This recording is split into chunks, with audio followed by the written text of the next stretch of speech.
Hello, welcome to Kiran physical training. మన student Narender 2024 SSC GD నోటిఫికేషన్లో CRPF జవాన్గా select అయ్యాడు.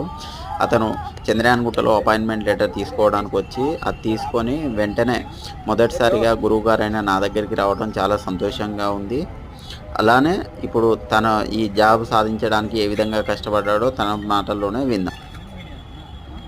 Okay నీకు ఇప్పుడు ఇక్కడ గ్రౌండ్ పెద్ద ఉంటున్నాయి కదా, ఎక్కువ డిస్టెన్స్ పెట్టి ఉడికించేటప్పుడు మీరు టైమింగ్ చెక్ చేసేటప్పుడు అక్కడ వెళ్ళేటప్పుడు మాకు అది చాలా ఈజీ అయిపోయింది అన్నట్టుగా.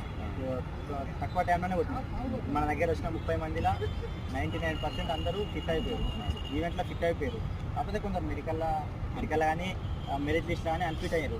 మ్యాక్సిమం ఇంకా 30 మెంబర్స్ 16 మెంబర్స్కి వచ్చింది మన వాళ్ళకి. సెంట్రల్ జీడీ కానిస్టేబుల్ 22 మెంబర్స్ కొట్టారు మన వాళ్ళు. 22 మెంబర్స్ 22 మెంబర్స్ అంటే మామూలుగా ఆత్మహత్య కాదు. అది ఆ స్టాండర్డ్లో ఉంటే ఇప్పుడు మా దగ్గర 46 మెంబర్స్ ఈవెంట్ గీడిస్తే మా ఈవెంట్ రోజు 24 మంది పాస్ అయ్యారు, 22 మంది వెళ్ళిపోయింది. అంటే ఈవెంట్ లేక అన్నట్టుగా కొట్టని ఎగ్జామ్లో ఎన్ని తీసుకొచ్చిన ఏం లాభం.